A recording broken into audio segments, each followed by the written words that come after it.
अगर आप 1 महीने में भी तैयारी करना चाहते हैं ना, या चलें आपके पास 1.5 से 2 महीने तो बहुत ही अच्छी बात है। और आप ट्रिग्नोमेट्रिक बहुत अच्छी प्रिपेयर कर लेते हैं तो आपके 2 लॉन्ग क्वेश्चंस तो यहीं से अटेम्प्ट हो जाएँगे, जो कि आप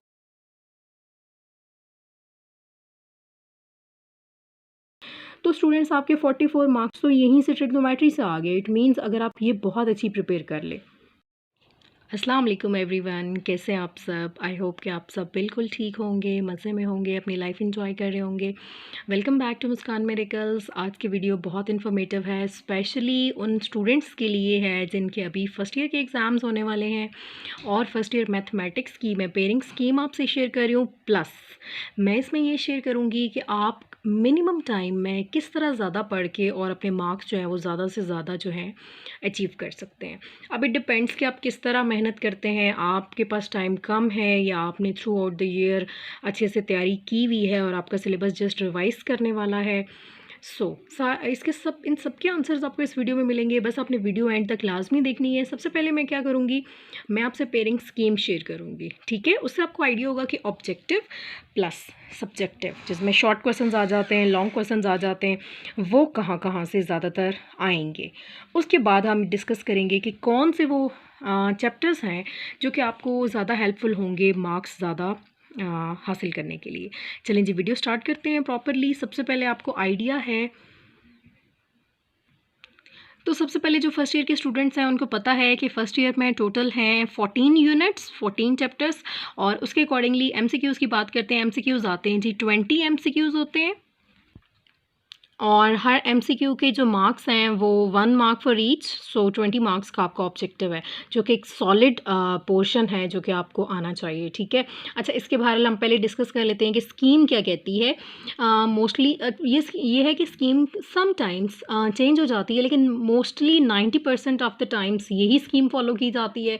अब चैप्टर को इम्पोर्टेंस देते हुए जो चैप्टर लेंथी हैं उनसे ऑब्वियसली ज़्यादा एमसीक्यूज़ आते हैं।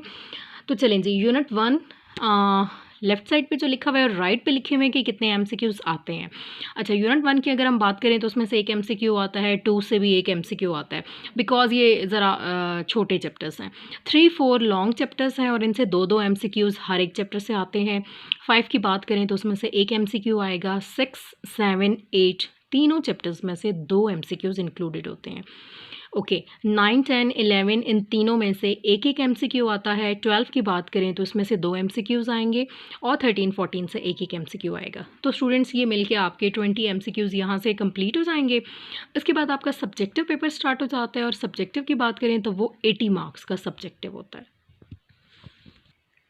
Okay students, now let's move to subjective portion. यहाँ पे आपका टोटल 80 मार्क्स का सब्जेक्टिव होता है, जिसमें सॉलिड आपके 50 मार्क्स जो हैं वो शॉर्ट क्वेश्चंस के होते हैं। अगर हम शॉर्ट क्वेश्चंस की बात करें तो आराम से आपके शॉर्ट क्वेश्चंस में ही आपके पासिंग मार्क्स जो हैं वो आ जाते हैं। ओके, और 30 मार्क्स का आपके लॉन्ग क्वेश्चंस होते हैं। लॉन्ग क्वेश्चंस होते हैं 5, जिनमें से आपने 3 अटैम्प्ट करने होते हैं। चॉइस होती है, शॉर्ट में भी चॉइस होती है। अच्छा, ये मैंने ना एक इसको लिख दिया है कि जो चैप्टर्स जिनमें से जिस तरह के एमसीक्यूज़ आ रहे हैं, अगर हम यूनिट 1, 2, 3, 4 चारों यूनिट्स की बात करें तो उनमें से हर एक चैप्टर में से 3-3 शॉर्ट क्वेश्चंस आएंगे। लाइक ये जो लिखा हुआ है 3 शॉर्ट क्वेश्चंस ईच, तो इसका ये आपने ये मतलब नहीं लेना कि 4 चैप्टर से टोटल 3 शॉर्ट आएंगे। नो, पहले, दूसरे, तीसरे, चौथे चारों चैप्टर्स से हर एक से 3-3 शॉर्ट क्वेश्चंस आएंगे। इट मीन्स 12 शॉर्ट क्वेश्चंस तो आगे पहले 4 चैप्टर्स से आ गए हैं।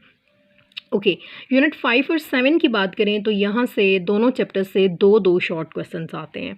यूनिट 6 से सबसे ज़्यादा शॉर्ट क्वेश्चंस आते हैं और वो हैं 5 शॉर्ट क्वेश्चंस।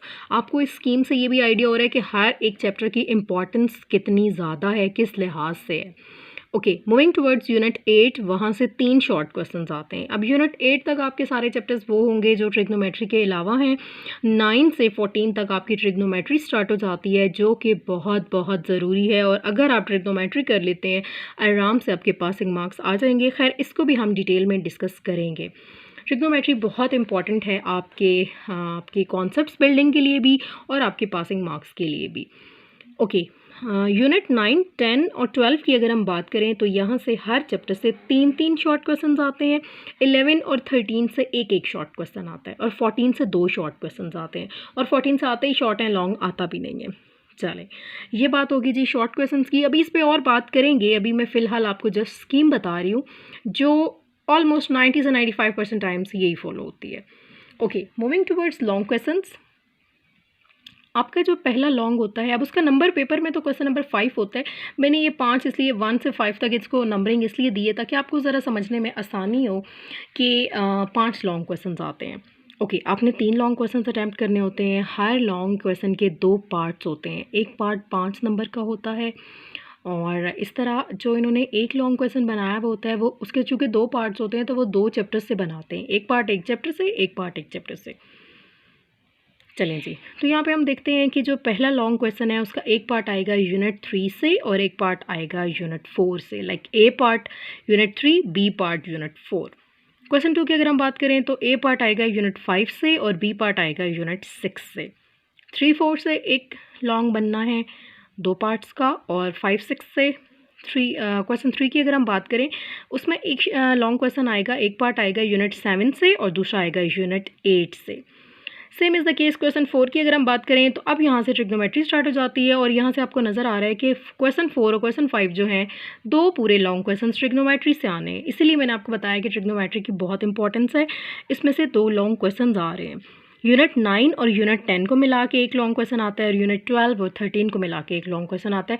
उसमें सबसे बड़ी बात यह है कि बहुत आसान बात है कि 13 चैप्टर तो है ही बहुत मज़े का और बहुत इंटरेस्टिंग है, बहुत आसान है। इसमें जस्ट 2 एक्सरसाइजेज़ हैं और आराम से जो है ना यहाँ से आपके मार्क्स अच्छे हो सकते हैं। चलें जी, ये तो हमने अभी स्कीम डिस्कस की है जो कि मैंने आपको ऑब्जेक्टिव सब्जेक्टिव डिटेल में बता दिए कि इसमें से ये चीज़ें आएंगी। ओके स्टूडेंट्स, अगर अब कोई ऐसा स्टूडेंट है जिसने जो आप मुझे बहुत ज़्यादा रिक्वेस्ट भी आ रही हैं कि आप काइंडली इस पर वीडियो बनाएं, बिकॉज मैंने पिछले साल भी बनाई थी और मैंने बीएससी पे भी इवन बनाई थी और वो बहुत लोगों को फ़ायदा हुआ था अल्हम्दुलिल्लाह। तो अब जो है मुझे ये था कि मैं चलें एक और वीडियो बना देती हूँ जिसमें फ़र्स्ट ईयर के स्टूडेंट्स को, मैथमेटिक्स के स्टूडेंट्स को, क्योंकि mathematics kind of tough subject है अगर आपको समझ नहीं आती। पहली बात तो ये है कि आप कोशिश ये करें कि आप पूरे का पूरा सिलेबस प्रिपेयर करें। बेस्ट चीज़ यही होती है कि आप सब प्रिपेयर करें और मेहनत करें। Hard work is the key to success. अगर आप मेहनत करेंगे तो आप अपनी लाइफ में कुछ भी अचीव कर सकते हैं। चलें जी, इसी अच्छी बात के साथ अब मैं आपको बताती हूँ कि जो मेन बात है ना, अगर हम लॉन्ग क्वेश्चंस की बात करें तो आपका ना, अगर आप 1 महीने में भी तैयारी करना चाहते हैं ना, या चलें आपके पास 1.5 से 2 महीने तो बहुत ही अच्छी बात है और अभी है आपके पास टाइम है, आराम से 2 ढाई महीने तो हैं। हाँ जी, ये होता है कि रमज़ान में थोड़ी सी आपकी रूटीन वो हो जाती है, तो ये भी कंसर्न्स हैं स्टूडेंट्स के, लेकिन ऐसी बात नहीं है। जो मेहनत करने वाले हैं वो मेहनत करते हैं और पढ़ते हैं, बिकॉज़ स्टूडेंट का आपका एफएससी लेवल पे तो ऑब्वियसली आपको पढ़ना ही चाहिए। आपकी और कोई एक्टिविटीज़ एक्स्ट्रा नहीं होनी चाहिए।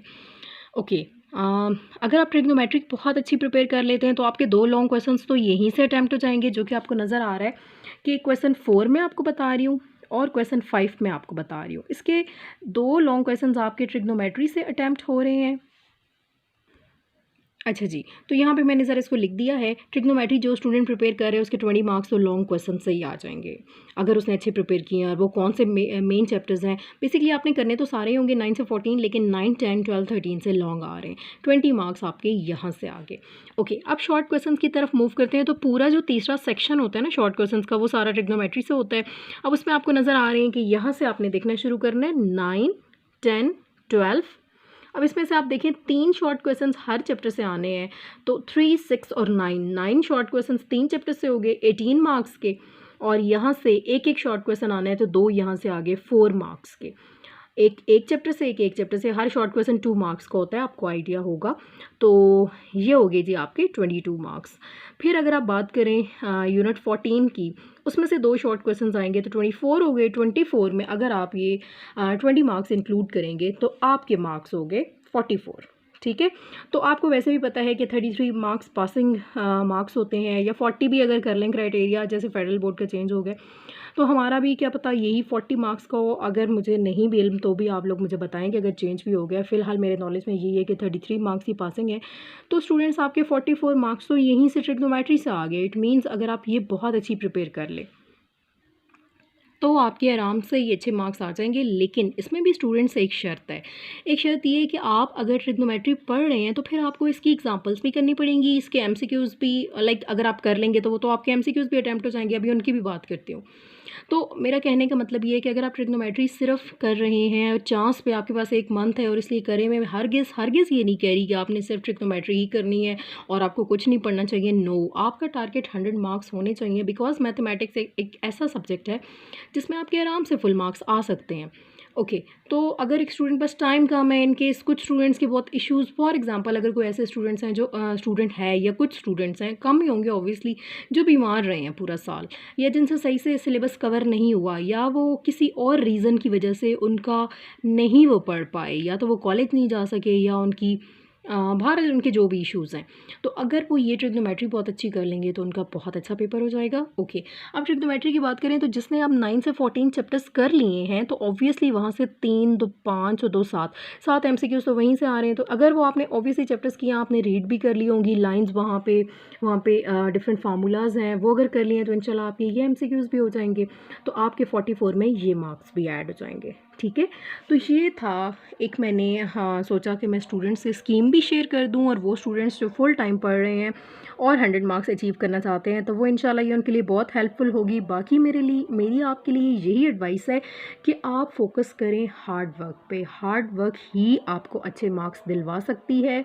और कभी भी क्योंकि आप अपना फ्यूचर बिल्ड कर रहे हैं एफएससी में, या आपकी यहाँ से फ्यूचर, आपका करियर स्टार्ट हो रहा है बेसिकली, अगर सही मानों में देखा जाए तो कॉन्सेप्ट्स बिल्ड करें, अच्छे से पढ़ें। अगर आपसे क्वेश्चंस नहीं हो रहे तो अपने टीचर से डिस्कस करें, ये कोई इतना इशू नहीं है और आराम से हो जाता है। जो मेहनत करता है उसके मार्क्स अच्छे ही आएंगे इंशाल्लाह, और मेहनत की आदत तो आपको अपनी पूरी ज़िंदगी में अपने साथ रखनी चाहिए। तो चलें जी, आई होप कि आपको ये वीडियो अच्छी लगी होगी और आपको बहुत इससे आपने लर्न किया होगा, प्लस आप पूरी कोशिश करेंगे 100 मार्क्स अचीव करने की। नहीं तो जो स्टूडेंट्स मेरे से रिक्वेस्ट भी कर रहे थे, प्लस उनका थोड़ा सा इशू भी है, अगर फॉर एग्जांपल तो वो ट्रिग्नोमेट्री भी कर लें तो भी आपका बहुत अच्छा पेपर हो जाएगा। अगर आप मज़ीद इसके अलावा ट्रिग्नोमेट्री नहीं करना चाहते और बाकी चैप्टर से चाहते हैं कि वहाँ से आप हमें बताएं, तो आप काइंडली कमेंट्स में वीडियो बना लूँगी। अभी मैंने पर्सपेक्टिव ये रखा है कि मैं चाह रही हूँ कि आपको ट्रिग्नोमेट्री का बताऊँ कि उसकी क्या इम्पोर्टेंस है, और 80% ऑफ द टाइम्स यही गाइड हो रहा होता है कि ट्रिग्नोमेट्री आप कर लें। लेकिन अगर आप चाहते हैं कि आपको उसमें इंटरेस्ट नहीं है, क्योंकि उसमें फार्मूलाज हैं बहुत से, तो अगर आप पिछले 8 चैप्टर से चाहते हैं कि मैं वहाँ से एक वीडियो बना के बताऊँ कि उधर से आप महीने में या 1.5 महीने में कैसे पासिंग मार्क्स ले सकते हैं, तो काइंडली आप कमेंट सेक्शन में बताइएगा। चलें जी, thank you so much for watching the video. Kindly share कर दें वीडियो को, और वो लोग जो वीडियो देखते हैं, थैंक यू सो मच, लेकिन उन्होंने चैनल नहीं सब्सक्राइब किया हुआ, तो काइंडली वो भी सब्सक्राइब कर लें। आपको फ़ायदा ही होगा मेरी वीडियोस देखने से। Thank you so much. अल्लाह हाफिज़।